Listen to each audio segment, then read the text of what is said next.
എല്ലാം കൂടെ ഉള്ളതുപോലെ നമുക്കങ്ങ് വീതിക്കാം. തന്തയില്ലാത്തരം പറഞ്ഞോണ്ടല്ലേ ആശുപത്രി വെച്ചാൽ കൃത്യമായിട്ട് പറഞ്ഞതാ പ്രഭമോളുടെ പൈസയാണ്, അത് കടമായിട്ടാണ് തരണേന്ന്. താൻ തന്നെയല്ലേ പറഞ്ഞതാ ഞാൻ പലിശ കൂടെ തരാന്ന്. അയ്യോ ഞാൻ പറഞ്ഞെന്നോ? എന്നാ എനിക്ക് ഓർമ്മയില്ല. ഓർമ്മയില്ലേ? ചേട്ടനാണോ നോക്കൂല, കർണക്കുറ്റിയൊക്കെ ഒന്ന് തന്നാണ്ടല്ലേ എല്ലാം ഓർമ്മ വരും. കടമായിട്ട് ആർക്ക് തന്നെന്നാ? ഞങ്ങൾക്ക് തന്നെന്നോ? അത് നിങ്ങൾ വല്യേട്ടന് വേണ്ടി ചെലവാക്കി. അങ്ങേരുണ്ടായിരുന്നെങ്കിലേ മേടിക്കായിരുന്നു. അങ്ങേരേ ചത്തുപോയി. അതല്ലേ പഞ്ചായത്ത് പ്രസിഡന്റ് അതിന്റെ ഒരു ന്യായം. നിങ്ങളൊന്ന് മിണ്ടാക്കി കുറച്ചു നേരം ഇതൊന്ന് തുറന്നോട്ടെ. തുറന്നു പാരുങ്ക. തുറക്ക്.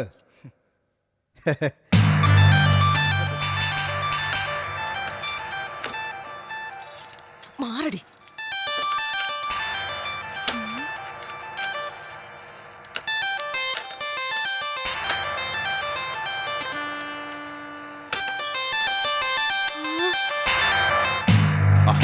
ഇതിനകത്തൊന്നും ഇല്ലല്ലോ. അയ്യോ ഇതെവിടെ പോയി? അയ്യോ അയ്യോ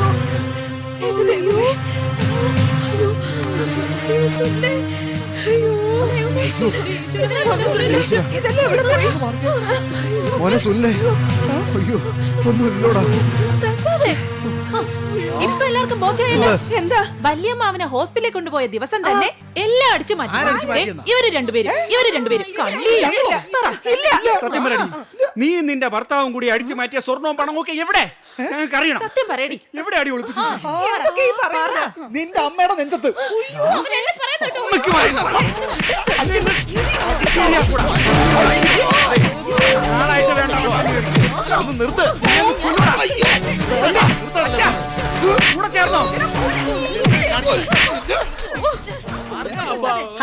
അവന്മാര് തമ്മി തല്ലി ചാവട്ടെ, നമുക്ക് സമാധാനായിട്ട് ഇരിക്കാം.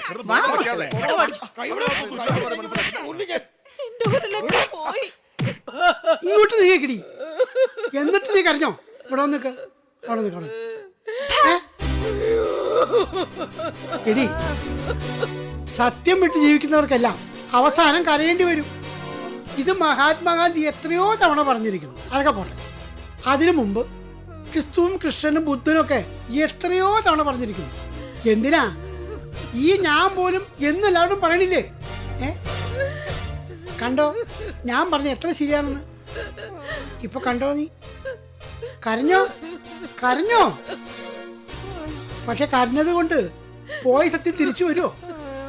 നീ വിഷമിക്കണ്ട. നിങ്ങളൊരു കൂട്ടരെ പറ്റിച്ചു. അവരിൽ കാർത്തൂനെ കല്യാണിയും തങ്കപ്പനും പറ്റിച്ചു. അതിൽ കല്യാണിയെ തങ്കപ്പൻ പറ്റിച്ചു. അതിൽ തങ്കപ്പനെ വേറെ ആരെങ്കിലും പറ്റിക്കും. അവനും ഇവിടെ തന്നെ വരും. നിങ്ങൾ വിഷമിക്കണ്ട. എനിക്കൊരു വലിയ ചതി പറ്റിപ്പോയി സാറേ. ഇനി പറഞ്ഞിട്ടെന്താ? പെണ്ണമ്മേ കൊണ്ടുപോകൂ. വടി കേറടി അങ്ങോട്ട്.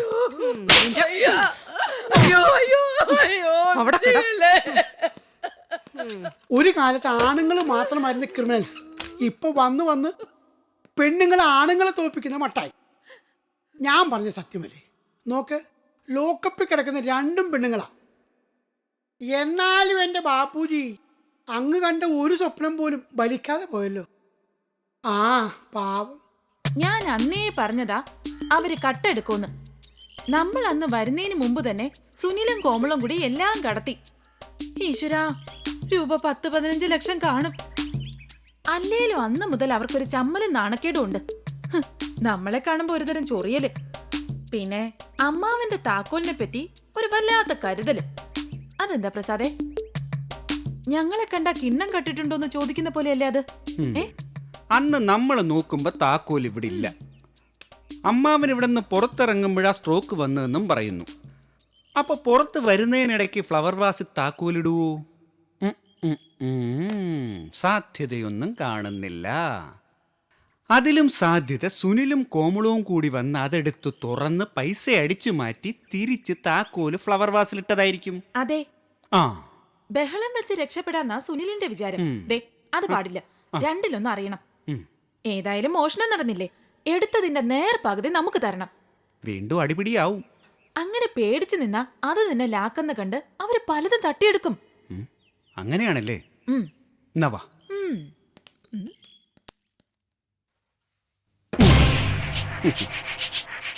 സുനിലേ, എനിക്കൊരു കാര്യം ചോദിക്കാം.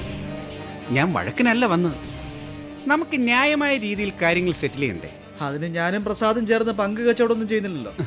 താക്കോൽ ഇത്ര മിസ്റ്റീരിയസ് ആയിട്ട് ഫ്ലവർ വാസിൽ വന്നതെങ്ങനാ? ആ എനിക്കെങ്ങനെ അറിയാം? ചിലപ്പോ അമ്മാവായിട്ടായിരിക്കും. ആ നമ്മളന്ന് മുറി നിൽക്കുമ്പോഴേ അമ്മാവ് പുറത്തോട്ട് വന്നത്. ആ സമയത്ത് പെട്ടെന്ന് ഇട്ടുവെച്ചതായിരിക്കും. പക്ഷെ ഞാൻ കണ്ടതേ ഇല്ല കേട്ടോ. അങ്ങനെ കാണാത്തൊരു കാര്യം കണ്ണുകൊണ്ട് കണ്ടതുപോലെയാണല്ലോ വർണ്ണിക്കുന്നത്. പറഞ്ഞൊന്നുമില്ല. ഞാൻ സാധ്യതയുള്ള ഒരു കാര്യം പറഞ്ഞതേ ഉള്ളൂ.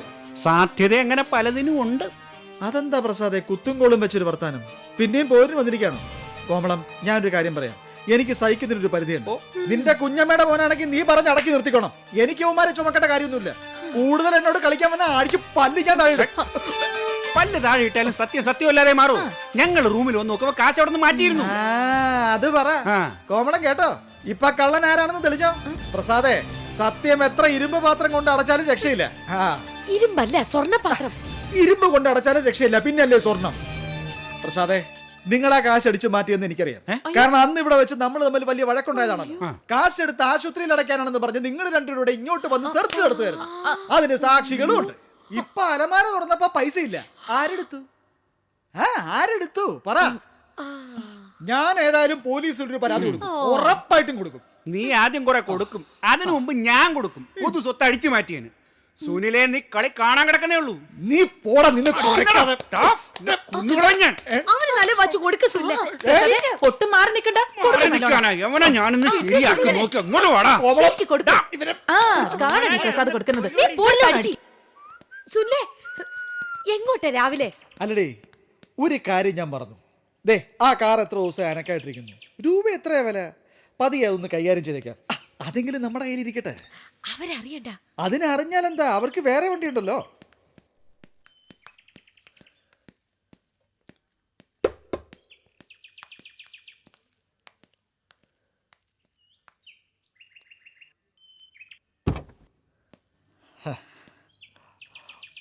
വാടി കേറ്.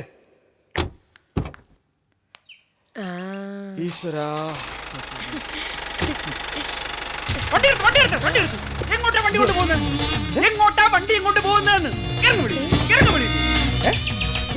എന്തുവാടാ എന്തുവാ? പ്രസാദേ, ഒന്ന് മാറി നിൽക്കുക. നിങ്ങൾക്ക് കാറുണ്ട്, ഞങ്ങൾക്കില്ല. ഇനി ഇത് ഞങ്ങളാ ഉപയോഗിക്കുന്നത്. ഞങ്ങൾക്കും കാറില്ല. അത് പ്രഭയുടെ അച്ഛന്റെ, അത് തിരിച്ചു കൊടുത്തു. ഇത് ഞങ്ങൾക്കുള്ള. ഞാൻ അനന്തരവൻ. നീ ഇങ്ങോട്ട് മാറി. ഇങ്ങോട്ട് മാറിക്കടാ. തുടരുത്. വേണ്ട വേണ്ട നിൽക്കപ്പം. ചോര.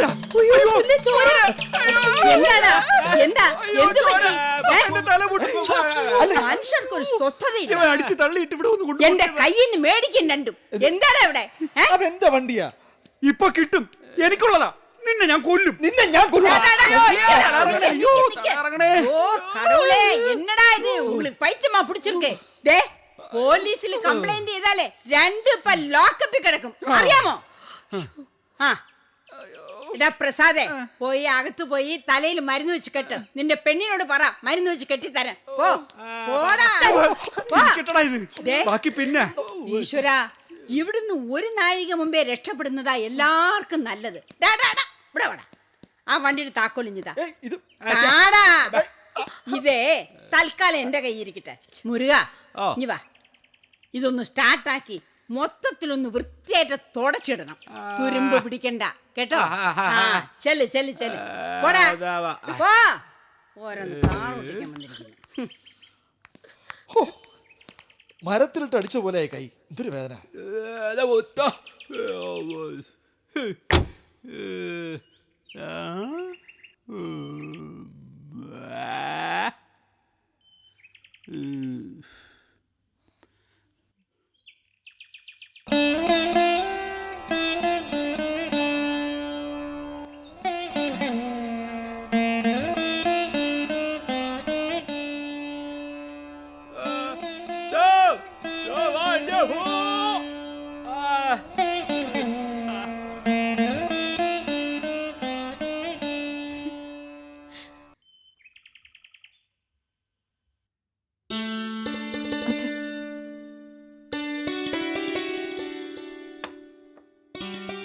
എനിക്ക് മടുത്തച്ഛ. എത്ര നാളായി ഞാൻ അവിടെ കിടന്ന് നരയിക്കുന്നു. ഒരു കൾച്ചറും ഇല്ലാത്ത ഫാമിലി, എപ്പോഴും വഴക്ക്. ചിലപ്പോൾ അത് കൂട്ടത്തല്ലിൽ അവസാനിക്കും. ഓ, അതൊക്കെ കുടുംബങ്ങളിൽ സാധാരണയാ. അതൊക്കെ കേട്ടിട്ട് നീ ഉടനെ ഇങ്ങോട്ട് ചാടി പുറപ്പെട്ടു പോകുന്ന അച്ഛന് പരാതി. ഇനി ഞാൻ പോകുന്നില്ല അച്ഛാ. എടി മണ്ടി, നീ പോകണം, പോകും. നീ ഇപ്പൊ പോയില്ലെങ്കിൽ പിന്നെ നിനക്ക് പോകാനേ പറ്റില്ല. അതുകൊണ്ട് ഇപ്പൊ ബുദ്ധിപൂർവം പെരുമാറണം. വഴക്കടിക്കുന്ന കുടുംബത്തിൽ ശക്തി എന്ന് പറയുന്നത് ഒന്നിച്ചു നിൽക്കാനുള്ള കഴിവാ. അതിന് നീ തയ്യാറാകണം. ഒന്നിച്ചു നിന്ന് പൊതുശത്രുവിനെ തുരത്തണം. അവർക്ക് ബുദ്ധിയില്ല എന്ന് വെച്ചാൽ നീ അങ്ങനെ പെരുമാറരുത്. എന്താ ചെറുക്കന്റെ പേര്? സുനിൽ. ആ, അവൻ കാരണം പ്രസാദിന്റെ തല പൊട്ടിയെന്ന് വെച്ച് നീ അവനോട് വഴക്കിടാനൊന്നും പോകരുത്. പിന്നെ നയത്തിൽ നിൽക്കണം, സ്നേഹത്തിൽ ഇടപെടണം. നിന്റെ നയം കൊണ്ട് വേണം അവരെ ഒന്നിച്ചു നിർത്താൻ. ഞാൻ വിചാരിച്ചാലൊന്നും അവരടി നിർത്തത്തില്ല അച്ഛാ. അങ്ങനെ വിചാരിക്കുന്നതാ നിന്റെ തെറ്റ്. നീ വിചാരിച്ചാൽ അത് നടക്കും. മോളെ, വീട്ടിലെ പെണ്ണുങ്ങൾക്ക് ബുദ്ധിയുണ്ടെങ്കിൽ കുടുംബം നന്നാവും. പ്രസാദും സുനിലും തമ്മിൽ വഴക്കിട്ടാൽ ആർക്കാ കുഴപ്പം? നിങ്ങൾക്ക് രണ്ടു കൂട്ടുകാർക്കുമാ. അത് മറക്കരുത്. ഞാൻ എന്ത് വേണമെന്ന് അച്ഛൻ പറയുന്നത്? നീ പ്രസാദിനെ പറഞ്ഞ് മനസ്സിലാക്കണം. വഴക്കിടാതെ ഒത്തുപോകണം. നമുക്ക് ആവശ്യം പൊതുശത്രുക്കളെ ഓടിക്കുകയാണ്. അത് കഴിഞ്ഞാലും ഈ വഴക്ക് തുടരും അച്ഛാ. നീ ഇങ്ങനെ പൊട്ടിയാകല്ലേ പറഞ്ഞേ. അച്ഛൻ ചിലതൊക്കെ കണ്ടുവച്ചിട്ടുണ്ട്. ആദ്യം അവര് പോകട്ടെ, പിന്നെ നിങ്ങൾ രണ്ടു കൂട്ടർ മാത്രമാകും. അപ്പോ അവരെ ഒതുക്കാൻ എളുപ്പമാണ്. What do you mean? ഈ രാജഗോപാൽ രംഗത്തിറങ്ങിയാൽ 4 കാശ് കൊണ്ടേ തിരിച്ചു വരൂ. കരുണാകരൻ മുതലാളിയുടെ സ്വത്തിന് ഏക അവകാശി ഒരാളായിരിക്കും. അത് എൻ്റെ മകളായിരിക്കും. അതെങ്ങനെ അച്ഛാ? ആദ്യം ആ കോയമ്പത്തൂർക്കാരിയെ പറഞ്ഞയക്കണം. അത് കഴിഞ്ഞാൽ നിന്റെ മദർ ഇൻ ലോയുടെ മറ്റു 2 സിസ്റ്റേഴ്സിന് ഒതുക്കുന്ന കാര്യം ഞാൻ ഏറ്റു. അത് നടക്കോ? നടക്കും. പക്ഷേ നീ ഞാൻ പറയുന്നത് പോലെ അനുസരിക്കണം. ഇപ്പൊ തന്നെ കരുണാലയത്തിലേക്ക് തിരിച്ചു പോകണം. ശരി അച്ഛാ. ആ, ഹോ, അച്ഛന്റെ ഈ സാമർഥ്യം എന്റെ ഭർത്താവിനില്ലാതായി പോയല്ലോ. ഇങ്ങനെ ഇങ്ങനെ പോയ തലയിൽ ഇങ്ങനെ വീഴണം. അപ്പൊ ഇങ്ങനെ ഇട്ട അത് മതിയാവും. മണ്ടയിൽ തന്നെ വന്ന് വീഴും. പൊളക്കണം മണ്ട. ഇങ്ങനെ. കറക്റ്റ്. കാണിച്ചു കൊടുക്കാം. അയ്യോ അയ്യോ, പ്രസാദേ, എന്താ ഈ കാണിക്കുന്നത്? എന്തിനാ ഈ തേങ്ങ? ആ സുനിൽ ഇറങ്ങി വരുമ്പോ ഒറ്റ ഈ തെങ്ങീന്ന് വീണയാണെന്നേ അവൻ വിചാരിക്കൂ. ഛേ, എന്റെ ഭർത്താവ് തെരുവിലെ റൗഡിയെ പോലെ തരം താഴുന്നത് എനിക്കിഷ്ടമല്ല. മിണ്ടരുത്. ഇക്കാര്യം മാത്രം പ്രഭ എന്നോട് മിണ്ടരുത്. ഞാൻ അനുസരിക്കത്തില്ല. എന്റെ തലയടിച്ച് പൊട്ടിച്ചവനോട് ഞാൻ ക്ഷമിക്കാനോ? നടന്നത് തന്നെ. ഞാൻ ആണാണെങ്കിൽ നടക്കത്തില്ല, ഒരിക്കലും ക്ഷമിക്കത്തില്ല. അതെ, സുനിൽ അടിച്ചു പൊട്ടിച്ചതല്ലോ, പ്രസാദ് താനെ ബമ്പറിൽ പോയി വീണതല്ലേ? അവൻ അടിച്ചപ്പോഴല്ലേ ഞാൻ പോയി ബമ്പർ വീണത്. ഓ പ്രസാദേ, അച്ഛൻ പറഞ്ഞത് ഞാൻ പറയട്ടെ, ഒന്ന് ക്ഷമയോട് കേൾക്ക്. അച്ഛൻ പറഞ്ഞതൊക്കെ ശരി. പക്ഷെ പ്രഭേ, ഇക്കാര്യത്തിൽ എന്റെ തീരുമാനം ഞാൻ നടപ്പാക്കും. ഇതെന്റെ അഭിമാനത്തിന്റെ പ്രശ്നമാ. പ്രഭയൊന്ന് ആലോചിച്ച് നോക്ക്. ഇതിന് ഞാൻ പകരം ചോദിച്ചില്ലെങ്കിൽ ഞാനൊരാണാണോ? പ്രസാദേ, നമുക്ക് ഈ സന്ദർഭത്തിൽ ഒന്നിച്ചു നിന്ന് കോമൺ എനിമിയെ പുറത്താക്കണം. എനിക്കാകെ ഒരു എനിമിയേ ഉള്ളൂ, അതവനാ, സുനിൽ. അവന്റെ ഒരു പെർഫ്യൂമും മേക്കപ്പും റോസ് പൗഡറും കൂടെ നിന്റെ ദേഹത്തൊരു അടിമുടി നോട്ടവും. പിന്നെ അയാള് കുറച്ച് സ്മാർട്ടായി നടക്കുന്നതിന് പ്രസാദിന് എന്താ കുഴപ്പം? അല്ലാതെ പ്രസാദിനെ പോലെ ഇതൊന്നും ശ്രദ്ധിക്കാതെ ജീവിക്കണമെന്നാണോ? ആഹാ, എന്നെക്കാൾ സ്മാർട്ടാണോ അവൻ? പ്രഭേ, എനിക്കിത് സഹിക്കാൻ പറ്റത്തില്ല, പറഞ്ഞേക്കാം. സ്മാർട്ടാണ് പോലും മീശയില്ലാത്തവൻ. അവനെ ഞാൻ എടുത്തോളാം. നോക്കൂ, ഞാൻ ആണാണെങ്കിൽ, ഈ മീശ ഒറിജിനൽ ആണെങ്കിൽ ഞാൻ അവനെ മര്യാദ പഠിപ്പിച്ചിരിക്കും. അല്ല പിന്നെ എന്റെ തന്ത അബ്കാരി കോൺട്രാക്ടർ അനിരുദ്ധനാണെങ്കിൽ ഇതുപോലെ അവന്റെ നെറ്റിയും പൊട്ടി ചോര ഒലിച്ചിരിക്കും. പ്രസാദാ പറയുന്നേ. അവൻ എന്നെ അറിഞ്ഞൂടാ. ആഹാ, നീ എന്താ എന്നെ കുറിച്ച് വിചാരിച്ചിരിക്കുന്ന? ഞാൻ വെറും കോഞ്ഞാണെന്നാണെന്നാ? എന്നാ അല്ല, നോക്കിയോ, ഞാൻ കാണിച്ചു തരാം. അവനാ ഞാൻ. പ്രസാദേ പ്ലീസ്. നോ, ഇത് മാത്രം പ്രഭ എന്നോട് ആവശ്യപ്പെടരുത്. എന്നാ വേണ്ട. പക്ഷേ ഞാൻ എല്ലാവരോടും സ്നേഹമായിട്ട് പെരുമാറാൻ തന്നെ തീരുമാനം. എന്റെ അച്ഛൻ ഉപദേശിച്ചതുപോലെ എനിക്ക് ജീവിക്കാൻ പറ്റും. ഓ, ഭർത്താക്കന്മാരെ എത്ര വേണമെങ്കിലും കിട്ടും. പക്ഷേ അച്ഛൻ ഒന്നേ ഉള്ളൂ. അത് ശരി. അപ്പൊ നിനക്ക് എന്നെ വേണ്ട, അച്ഛനെ മതിയല്ലേ? എന്നല്ല ഞാൻ ഉദ്ദേശിച്ചത്. അച്ഛനാ പറഞ്ഞത് ഇനി സുനിലുമായി വഴക്കിടരുതെന്ന്. ഞാൻ പറഞ്ഞതുപോലെ ചെയ്യാൻ പ്രസാദിന് വൈകി അത് തുറന്നു പറ. ഞാൻ അച്ഛനോട് പറഞ്ഞ് വീട്ടിൽ പൊയ്ക്കോളാം. ഒരാവശ്യമില്ലാതെ പിന്നെയും വഴക്കുണ്ടാക്കാൻ ശ്രമിക്കുന്നു. ഇത് അച്ഛൻ അറിയുമ്പോഴാ എന്റെ അച്ഛൻ എന്ത് സഹിക്കും. പക്ഷെ അനുസരണക്കേട് കാണിച്ചാലുണ്ടല്ലോ, കൂപ്പിലെ പണിക്കാരെയൊക്കെ ബെൽറ്റൂരി അടിക്കുന്നത്. അതിനേതാണ്ട് കേസൊക്കെ വന്നിട്ട് അച്ഛൻ കൂസിയിട്ടില്ല, അറിയോ? അല്ല, ഇതിപ്പോ പ്രഭ ചെന്ന് പറയാനൊന്നും പോണ്ട. എനിക്കങ്ങനെ അച്ഛനെ ഒളിച്ചൊന്നും ചെയ്യാൻ പറ്റത്തില്ല പ്രസാദേ. എന്റെ അച്ഛന്റെ 1,00,000 രൂപയാ പൊല്ല് പോലെ ഞാൻ എടുത്ത് നിങ്ങളുടെ അമ്മാവിനെ വെന്റിലേറ്ററിൽ ഇടാൻ തന്നത്. എന്നിട്ടിപ്പോ ആ കാശ് എന്തിയേ? ആർക്കും അതിനെക്കുറിച്ച് ഒരു മിണ്ടാട്ടവും ഇല്ല. അല്ല, അത് പിന്നെ പാർട്ടീഷന്റെ സമയത്ത് നമുക്ക് പറഞ്ഞു വാങ്ങിക്കാം. പിന്നെ പാർട്ടീഷൻ എന്നാ മൂക്കില് പല്ല് കിളിർക്കുമ്പോഴോ? അച്ഛൻ പറഞ്ഞത് അതിന്റെ ഏറ്റവും ബുദ്ധിപൂർവമായ സൊല്യൂഷനാ. സ്വത്ത് നമ്മുടെ കയ്യിൽ വരുന്നത് വരെ ശത്രുക്കളുമായി ചേർന്ന് പോവുക. അതാ പ്രസാദ് ഇടയ്ക്ക് കയറി തകർത്തത്. അവസാനം ഈ സ്വത്തെങ്ങാനും നഷ്ടപ്പെട്ടാലുണ്ടല്ലോ, ഞാൻ എന്റെ വീട്ടിൽ പോവും. പറഞ്ഞില്ലെന്ന് വേണ്ട. പ്രഭ എന്താ ഈ നേരത്തെ ഇങ്ങനെ മനസ്സ് തളർത്തുന്ന വർത്താനം പറയുന്നത്? എനിക്ക് ശക്തി പകരേണ്ടത് പ്രഭയല്ലേ? ശക്തി അത് നേരത്തെ ആലോചിക്കണമായിരുന്നു. ഇനിയെങ്കിലും സുനിലിനോട് വഴക്കിന് പോകരുത്, പറഞ്ഞേക്കാം. ദാ പൊതിച്ച് തിന്ന്. ഈശ്വര, സ്വയം നിയന്ത്രിക്കാൻ എനിക്ക് ശക്തി തരണേ. ചെരുപ്പ്. സുനിലെ ഒന്ന് നിന്നേ. ഞാനിവിടെ സുനിലിനെ നോക്കിയിരിക്കായിരുന്നു. എന്താ എത്ര സ്നേഹം സുനിലിനോട്? അല്ല, മാപ്പ് ചോദിക്കാനാ. എന്റെ ഭർത്താവിന് വേണ്ടി ഞാൻ സോറി പറയുന്നു. ഇനി ഇത് ആവർത്തിക്കില്ല ഒരിക്കലും. ഞാനിങ്ങനെ ഒരാളോട് സോറി പറയുന്നത് ആദ്യമാ. പക്ഷെ ഇത് പറയണമെന്ന് തോന്നി. നമ്മള് ഒരു കുടുംബത്തില് ഒന്നിച്ച് നിൽക്കേണ്ടവരാ.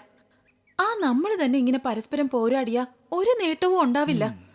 എന്ന് മാത്രമല്ല, ഉള്ളതെല്ലാം നഷ്ടപ്പെടുകയും ചെയ്യും. അതാ ഞാൻ ഇത്രയും കാലം പറഞ്ഞോണ്ടിരുന്നേ. ആരും കേട്ടില്ലല്ലോ.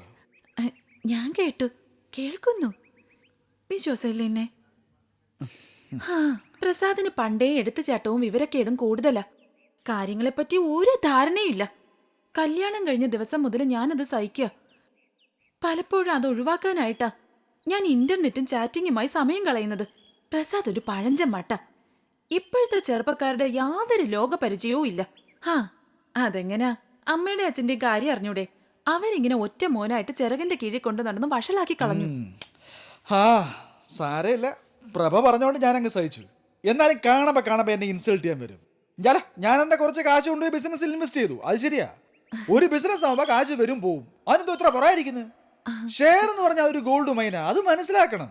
അല്ല, ചില നഷ്ടം പറ്റിയെന്ന് വരും, പക്ഷെ അതുകൊണ്ട് തളർന്നു പോരുത്. നഷ്ടം വന്നാലും 100% തിരിച്ചു കിട്ടും, അതെനിക്ക് ഉറപ്പാ. പ്രഭയുടെ അച്ഛന്റെ കാശ് കൊണ്ട് ജീവിക്കുന്ന ഇവരെന്തിനാ എന്നെ കാണുമ്പോ ഇങ്ങനെ കുത്തി സംസാരിക്കുന്നത്? എനിക്കതാ മനസ്സിലാവാത്തത്. അയ്യോ സുനിൽ, അങ്ങ് ക്ഷമിക്ക്. പ്രസാദിന്റെ ഭാഗത്ത് ഒരുപാട് തെറ്റുണ്ട്, അതെനിക്കറിയാം. പതുക്കെ ഞാനത് പറഞ്ഞ് മനസ്സിലാക്കിക്കൊണ്ട് വരാം. എന്നെ ഓർത്ത് ക്ഷമിക്കണം.